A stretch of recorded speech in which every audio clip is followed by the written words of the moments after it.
Hi all, welcome back to Akash cooking. ಇವತ್ತೊಂದು ಒಳ್ಳೆ chicken feast ನೋಡೋಣ. ಇದ್ರಲ್ಲಿ ನಾನು ಕಬಾಬ್ ಮಾಡಿದ್ದೀನಿ, dragon chicken, pepper chicken, green chicken ಮತ್ತು ಚಿಕನ್ ಪುಲಾವ್ ಮಾಡಿದ್ದೀನಿ.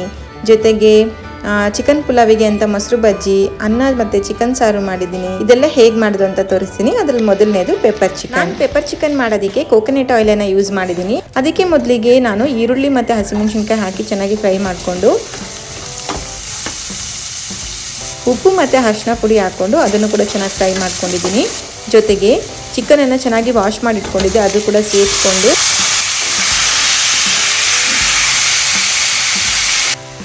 ಸ್ವಲ್ಪ ಜಿಂಜರ್ ಗಾರ್ಲಿಕ್ ಪೇಸ್ಟನ್ನು ಹಾಕೋತಾ ಇದ್ದೀನಿ.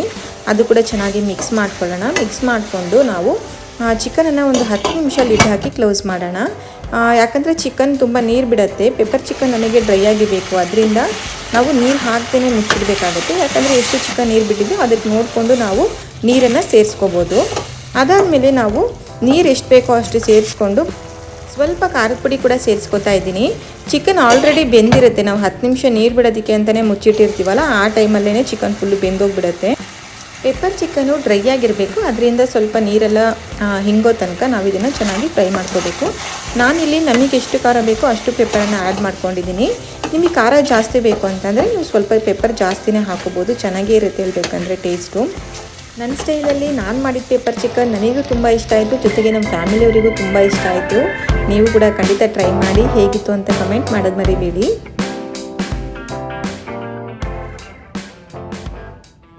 ಈಗ ನಾನು ಕರ್ನಾಟಕ ಸ್ಟೈಲಲ್ಲಿ ಚಿಕನ್ ಪುಲಾವನ್ನು ಮಾಡಿದ್ದೀನಿ.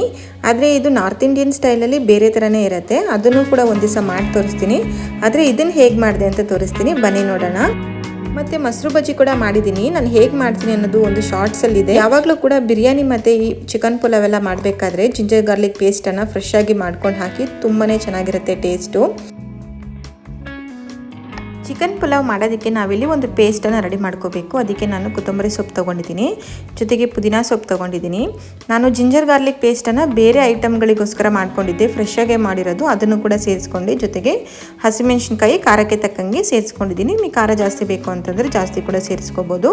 ನೋಡಿ, ಈ ಗ್ರೀನ್ ಪೇಸ್ಟನ್ನು ರೆಡಿ ಮಾಡ್ಕೋಬೇಕು. ಮೊದಲಿಗೆ ನಾನಿಲ್ಲಿ ಆಯಿಲ್ ತೊಗೊಂಡಿದ್ದೀನಿ, ಜೊತೆಗೆ ತುಪ್ಪ ತೊಗೊಂಡಿದ್ದೀನಿ. ಅದಾದಮೇಲೆ ಕಲ್ಲು ಹೂ ಅಂತ ಹೇಳ್ತಾರಲ್ಲ, ಅದು ಜಾಪತ್ರಿ ಹೂ ತೊಗೊಂಡಿದ್ದೀನಿ, ಲವಂಗ, ಚಕ್ಕೆ, ಸ್ಟಾರ್ ಅನೀಸ್ ತೊಗೊಂಡಿದ್ದೀನಿ. ಅದಾದಮೇಲೆ ಬೇ ಲೀವ್ಸ್ನ ತೊಗೊಂಡಿದ್ದೀನಿ. ಜೊತೆಗೆ ನಾನು ಕಟ್ ಮಾಡ್ಕೊಂಡಿರೋ ಈರುಳ್ಳಿ ಮತ್ತು ಸ್ವಲ್ಪ ಉಪ್ಪನ್ನು ಹಾಕಿ ಚೆನ್ನಾಗಿ ಫ್ರೈ ಮಾಡಿಕೊಂಡು ನಾನು 1.5 ಆಗೋಷ್ಟು ಟೊಮೆಟೊನ ತೊಗೊಂಡಿದ್ದೀನಿ. ಅದನ್ನು ಹಾಕಿ ಚೆನ್ನಾಗಿ ಫ್ರೈ ಮಾಡ್ಕೊತಾ ಇದ್ದೀನಿ. ಜೊತೆಗೆ ನಾನು ಪೇಸ್ಟ್ ಮಾಡಿಟ್ಕೊಂಡಿದ್ದೆಲ್ಲ ಗ್ರೀನ್ ಪೇಸ್ಟು, ಅದನ್ನು ಕೂಡ ಹಾಕ್ಕೊಂಡು ಚೆನ್ನಾಗಿ ಹಸಿ ಸ್ಮೆಲ್ ಹೋಗೋವರೆಗೂ ಚೆನ್ನಾಗಿ ಫ್ರೈ ಮಾಡ್ಕೋಬೇಕಾಗತ್ತೆ. ಈರುಳ್ಳಿ ನಾವು ಬಿರಿಯಾನಿಗಾದರೆ ತುಂಬ ಚೆನ್ನಾಗಿ ಫ್ರೈ ಮಾಡಬೇಕು, ಆವಾಗಲೇ ಟೇಸ್ಟ್ ಚೆನ್ನಾಗಿರೋದು. ಈ ಗ್ರೀನ್ ಪುಲಾವಿಗೆ ನಾವು ಈರುಳ್ಳಿ ಅಷ್ಟೊಂದು ಫ್ರೈ ಮಾಡಬೇಕು ಅನ್ನೋ ಅವಶ್ಯಕತೆ ಇರಲ್ಲ. ನಾನು ಸ್ವಲ್ಪ ಅರಿಶಿನ ಪುಡಿ ಕೂಡ ಹಾಕ್ಕೊಂಡಿದ್ದೀನಿ. ಜೊತೆಗೆ ಚಿಕನನ್ನು ತೊಳೆದಿಟ್ಕೊಂಡಿದ್ದೆ, ಅದು ಕೂಡ ಆ್ಯಡ್ ಮಾಡಿಕೊಂಡು ಚೆನ್ನಾಗಿ ಮಿಕ್ಸ್ ಮಾಡ್ಕೋಬೇಕು. ಮಸಾಲೆಯಲ್ಲಿ ಚಿಕನ್ ಚೆನ್ನಾಗಿ ಕೋಟ್ ಆಗಬೇಕು, ಆ ಥರ ಮಿಕ್ಸ್ ಮಾಡ್ಕೊಳ್ಳೋಣ. 1 ಕಪ್ ಆಗುವಷ್ಟು ನಾನು ಮೊಸರನ್ನು ತೊಗೊಂಡಿದ್ದೆ, ಅದನ್ನು ಕೂಡ ಹಾಕ್ಕೊಂಡು ಚೆನ್ನಾಗಿ ಮಿಕ್ಸ್ ಮಾಡ್ತಾಯಿದ್ದೀನಿ. ನಂತರ ನಾವು ರೈಸು ಸೇರಿಸೋದಕ್ಕಿಂತ ಮುಂಚೆ ಚಿಕನ್ ಸ್ವಲ್ಪ ಬೇಯಬೇಕು. ಅದಕ್ಕೋಸ್ಕರ ಇಲ್ಲೊಂದು 5 ನಿಮಿಷ ನಾನಿಲ್ಲಿ ಲಿಡ್ ಹಾಕಿ ಕ್ಲೋಸ್ ಮಾಡ್ತಾಯಿದ್ದೀನಿ. ಕ್ಲೋಸ್ ಮಾಡಾದಮೇಲೆ ರೈಸ್ ಎಷ್ಟು ತೊಗೊಂಡಿದ್ದೀನೋ ಅದಕ್ಕೆ ತಕ್ಕಂಗೆ ನೀರು ಹಾಕ್ತಾಯಿದ್ದೀನಿ.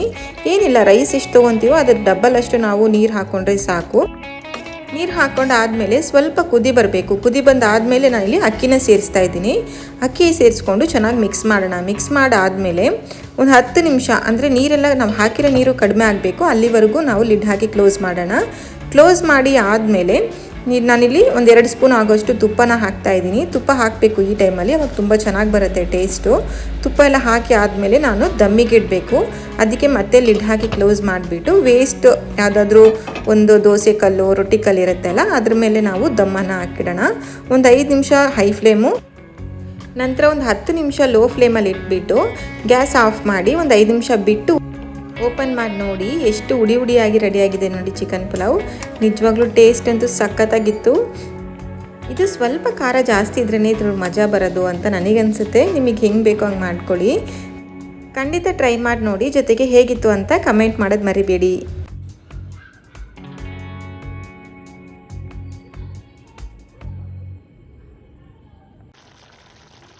ಈಗ ನನ್ನ ಸ್ಟೈಲಲ್ಲಿ ಗ್ರೀನ್ ಚಿಕನ್ ಹೇಗೆ ಮಾಡ್ತೀನಿ ಅಂತ ತೋರಿಸ್ತೀನಿ. ಒಬ್ಬೊಬ್ಬರು ಒಂದೊಂದು ಥರ ಮಾಡ್ತಾರೆ, ಬಟ್ ನಾನು ಈ ಥರನೇ ಮಾಡೋದು. ತುಂಬಾ ಚೆನ್ನಾಗಿರುತ್ತೆ ಟೇಸ್ಟು. ಅದಕ್ಕೆ ಮೊದಲಿಗೆ ಒಂದು ಪೇಸ್ಟನ್ನು ರೆಡಿ ಮಾಡ್ಕೋಬೇಕು. ಅದಕ್ಕೆ ಈರುಳ್ಳಿ, ಹಸಿಮೆಣಸಿನ್ಕಾಯಿ, ಪುದೀನ, ಕೊತ್ತಂಬರಿ ಸೊಪ್ಪು, ಸ್ವಲ್ಪ ತೆಂಗಿನಕಾಯಿ, ಒಂದು ಅರ್ಧ ಟೊಮೆಟೊ ತೊಗೊಂಡಿದ್ದೀನಿ, ಮತ್ತು ಜಿಂಜರ್ ಗಾರ್ಲಿಕ್ ಪೇಸ್ಟನ್ನು ತೊಗೊಂಡಿದ್ದೀನಿ, ಜೊತೆಗೆ ಚಕ್ಕೆ ಲವಂಗ ಹಾಕ್ಕೊಂಡಿದ್ದೀನಿ. ಪೇಸ್ಟ್ ರೆಡಿ ಆದಮೇಲೆ ನಾವು ಒಂದು ಪ್ಯಾನಲ್ಲಿ ನಾನು ಆ್ಯಸ್ ಯೂಶ್ವಲ್ ಕೊಕೊನಟ್ ಆಯಿಲನ್ನು ಯೂಸ್ ಮಾಡ್ತಾಯಿದ್ದೀನಿ. ಅದರಲ್ಲಿ ನಾವು ಮಾಡ್ಕೊಂಡಂತಹ ಪೇಸ್ಟನ್ನು ಹಾಕ್ಕೊಂಡು ಚೆನ್ನಾಗಿ ಹಸಿ ಸ್ಮೆಲ್ ಹೋಗೋವರೆಗೂ ಫ್ರೈ ಮಾಡ್ಕೊಳ್ಳೋಣ. ಜೊತೆಗೆ ನಾನು ಇದಕ್ಕೆ ಸ್ವಲ್ಪ ಅರಿಶಿನ, ಉಪ್ಪು ಪುಡಿ ಹಾಕಿ ಮಿಕ್ಸ್ ಮಾಡಿಕೊಂಡು ವಾಶ್ ಮಾಡಿ ಇಟ್ಕೊಂಡಿದ್ದಂಥ ಚಿಕನನ್ನು ಹಾಕ್ತಾಯಿದ್ದೀನಿ. ಚಿಕನ್ ಹಾಕಿಬಿಟ್ಟು ಚೆನ್ನಾಗಿ ಮಿಕ್ಸ್ ಮಾಡಬೇಕು ನಾವು ಮಸಾಲೆಯಲ್ಲಿ ಚೆನ್ನಾಗಿ ಮಿಕ್ಸ್ ಮಾಡಾದಮೇಲೆ ಒಂದು 5 ನಿಮಿಷ ನಾವು ಲಿಡ್ ಹಾಕಿ ಕ್ಲೋಸ್ ಮಾಡಿಡೋಣ. ಚಿಕನ್ ಸ್ವಲ್ಪ ನೀರು ಬಿಡುತ್ತೆ. ಇದಕ್ಕೂ ಕೂಡ ಅಷ್ಟೇ, ಯಾವಾಗಲೂ ಕೂಡ ಚಿಕನ್ ಹಾಕಿದ ತಕ್ಷಣ ನಾವು ನೀರು ಹಾಕಬಾರ್ದು.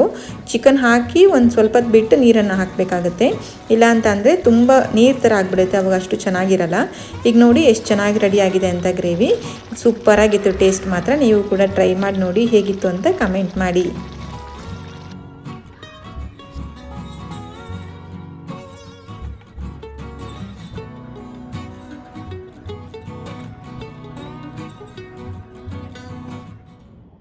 ನೆಕ್ಸ್ಟ್ ನಾನೀಗ ಚಿಕನ್ ಕಬಾಬ್ ಹೇಗೆ ಮಾಡಿದೆ ಅಂತ ತೋರಿಸ್ತೀನಿ. ಅದಕ್ಕೆ ಮೊದಲಿಗೆ ಚಿಕನನ್ನು ಚೆನ್ನಾಗಿ ವಾಶ್ ಮಾಡಿಕೊಂಡು ಅದಕ್ಕೆ ಸ್ವಲ್ಪ ಕಾರ್ನ್ಫ್ಲವರನ್ನು ಹಾಕ್ತಾ ಇದ್ದೀನಿ, ಜೊತೆಗೆ ಜಿಂಜರ್ ಗಾರ್ಲಿಕ್ ಪೇಸ್ಟ್ ಹಾಕ್ತಾ ಇದ್ದೀನಿ, ಸಾಲ್ಟ್ ಹಾಕ್ಕೊಂಡು ಸ್ವಲ್ಪ ಖಾರದ ಪುಡಿ ಹಾಕ್ತಾ ಇದ್ದೀನಿ, ಜೊತೆಗೆ ಪೆಪ್ಪರ್ ಪೌಡ್ರನ್ನು ಹಾಕ್ತಾ ಇದ್ದೀನಿ.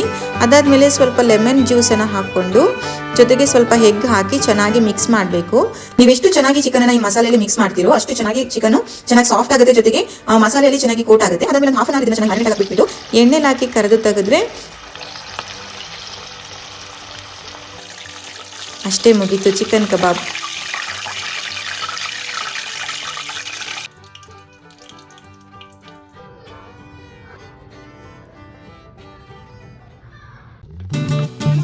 ಈಗ ಡ್ರ್ಯಾಗನ್ ಚಿಕನ್ ಹೇಗೆ ಮಾಡೋದು ಅಂತ ತೋರಿಸ್ಕೊಡ್ತೀನಿ. ಅದಕ್ಕೆ ಮೊದಲಿಗೆ ನಾವು ಚಿಕನನ್ನು ಸಣ್ಣ ಸಣ್ಣಕ್ಕೆ ಕಟ್ ಮಾಡ್ಕೋಬೇಕಾಗತ್ತೆ. ಉದ್ದುದ್ದಕ್ಕೂ ಕೂಡ ಕಟ್ ಮಾಡಿ ಹಾಕ್ತಾರೆ, ಬಟ್ ಶೇಪ್ ನಮಗೆ ಯಾವ ಥರ ಬೇಕು ಆ ಥರ ಕಟ್ ಮಾಡ್ಕೋಬೋದು. ಇದು ತುಂಬ ಚೆನ್ನಾಗಿರುತ್ತೆ ಟೇಸ್ಟು. ಅದಕ್ಕೆ ಇಲ್ಲಿ ನಾನು ಮೊದಲಿಗೆ ಚಿಕನನ್ನು ಕಟ್ ಮಾಡ್ಕೋತಾ ಇದ್ದೀನಿ.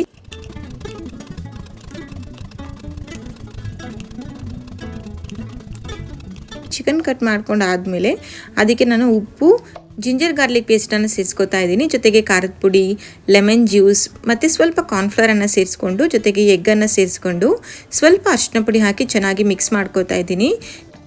ಮಿಕ್ಸ್ ಮಾಡಿರೋಂಥ ಈ ಚಿಕನನ್ನು ಒಂದು ಅರ್ಧ ಗಂಟೆ ನಾವು ಇದನ್ನು ಮ್ಯಾರಿನೇಟ್ ಆಗಕ್ಕೆ ಬಿಡೋಣ. ಅದಾದಮೇಲೆ ಎಣ್ಣೆಲಿ ಹಾಕಿ ಮಾಮೂಲಿ ಕಬಾಬ್ ಫ್ರೈ ಮಾಡ್ಕೋತೀವಲ್ಲ ಅದೇ ಥರ ಚಿಕನನ್ನು ಫ್ರೈ ಮಾಡಿ ತೊಗೊಳ್ಳೋಣ.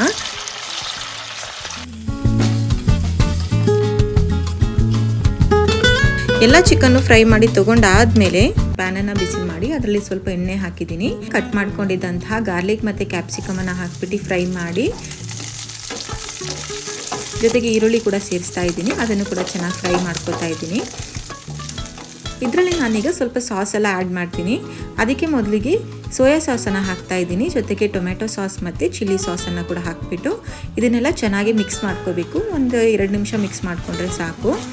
ಇದು ಚೆನ್ನಾಗಿ ಮಿಕ್ಸ್ ಮಾಡಿ ಆದಮೇಲೆ ಒಂದು 2 ಸ್ಪೂನ್ ಆಗೋಷ್ಟು ಕಾರ್ನ್ಫ್ಲವರನ್ನು ನೀರಲ್ಲಿ ಹಾಕಿ ಮಿಕ್ಸ್ ಮಾಡ್ಕೊಂಡಿದ್ದೀನಿ. ಅದನ್ನು ಕೂಡ ಈ ಮಸಾಲೆಯಲ್ಲಿ ಹಾಕಿಬಿಟ್ಟು ಚೆನ್ನಾಗಿ ಮಿಕ್ಸ್ ಮಾಡೋಣ. ಜೊತೆಗೇ ಫ್ರೈ ಮಾಡಿಟ್ಕೊಂಡಿದ್ದಂತಹ ಚಿಕನ್ ಕೂಡ ಇದರಲ್ಲಿ ಸೇರಿಸ್ಬಿಟ್ಟು ಚಿಕನ್ ಚೆನ್ನಾಗಿ ಮಸಾಲೆಯಲ್ಲಿ ಕೋಟ್ ಆಗಬೇಕು, ಆ ಥರ ಚೆನ್ನಾಗಿ ಫ್ರೈ ಮಾಡ್ಕೋಬೇಕು. ಚಿಕನ್ ಎಲ್ಲ ಚೆನ್ನಾಗಿ ಫ್ರೈ ಆದಮೇಲೆ ಒಂದು 2 ಸ್ಪೂನ್ ಆಗೋಷ್ಟು ಎಳ್ಳನ್ನು ಸೇರಿಸ್ತಾ ಇದ್ದೀನಿ. ಎಳ್ಳೆ ಇದಕ್ಕೆ ಟೇಸ್ಟ್ ಕೊಡೋ ಅಂಥದ್ದು, ಎಳ್ಳಂತೂ ಮಿಸ್ ಮಾಡ್ಕೋಬೇಡಿ. ಎಸ್, ಡ್ರ್ಯಾಗನ್ ಚಿಕನ್ ರೆಡಿ ಆಯಿತು. ಖಂಡಿತ ಟ್ರೈ ಮಾಡಿ ಹೇಗಿತ್ತು ಅಂತ ಕಮೆಂಟ್ ಮಾಡಿ. Thank you.